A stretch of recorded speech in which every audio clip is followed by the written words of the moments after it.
அனைவருக்கும் வணக்கம். நான் உங்கள் மல்லி குக் சேனல்லேருந்து உங்களை அன்புடன் வரவேற்கிறேன்.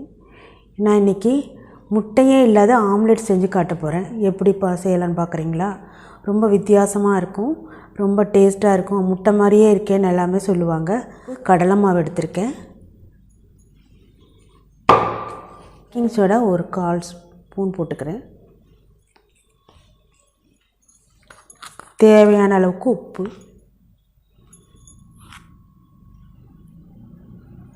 நான் 1/2 ஸ்பூன் போட்டிருக்கேன்.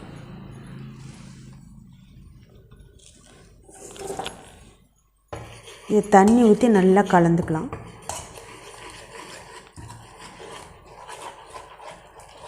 கட்டியே இல்லாத மாதிரி பண்ணுங்க.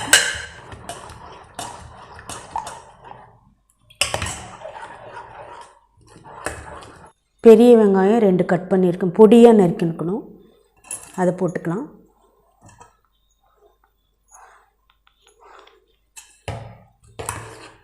பச்சை மிளகா 3 கட் பண்ணியிருக்கேன் பொடியாக, அதையும் போட்டுக்கலாம்.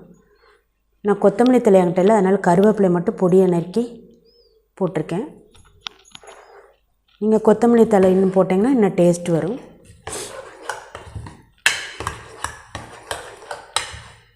இதை நல்லா கலந்துக்கலாம்.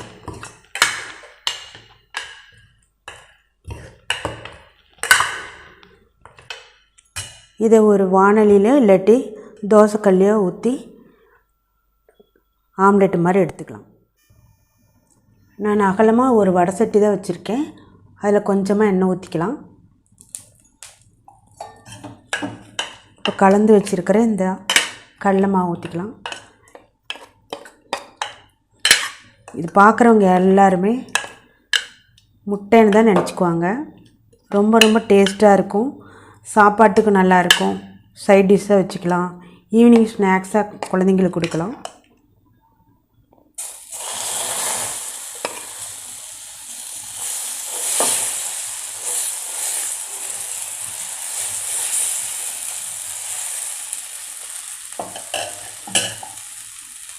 லேசாக எண்ணெய் ஊற்றிக்கலாம்.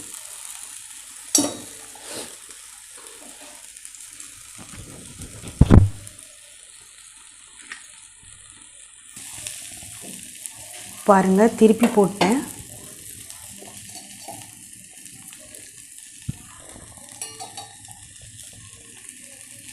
முட்டை மாதிரியே இருக்குது. யாருமே முட்டையில் செய்யாதுன்னு சொன்னால் நம்ப மாட்டாங்க. நீங்களும் வீட்டில் செஞ்சு பாருங்கள், ரொம்ப டேஸ்ட்டாக இருக்கும். பாருங்கள், சுவையான முட்டை இல்லாத ஆம்லெட் ரெடி ஆகிடுச்சு. இதை நீங்களும் செஞ்சு பாருங்கள், ரொம்ப டேஸ்ட்டாக இருக்கும், குழந்தைங்களுக்கும் பிடிக்கும். செய்கிறது ரொம்ப சுலபம். சாதத்துக்கு கடிச்சிக்க சாப்பிட்டுக்கலாம், ஸ்நாக்ஸாக ஈவினிங் ஸ்நாக்ஸாக குழந்தைங்களுக்கு கொடுக்கலாம். என்னோடய வீடியோ உங்களுக்கு பிடிச்சிருந்தா லைக் பண்ணுங்கள், கமெண்ட்ஸ் பண்ணுங்கள், உங்கள் ஃப்ரெண்ட்ஸ் கூட மறக்காத ஷேர் பண்ணுங்கள்.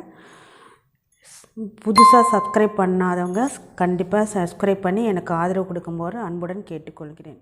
நன்றி.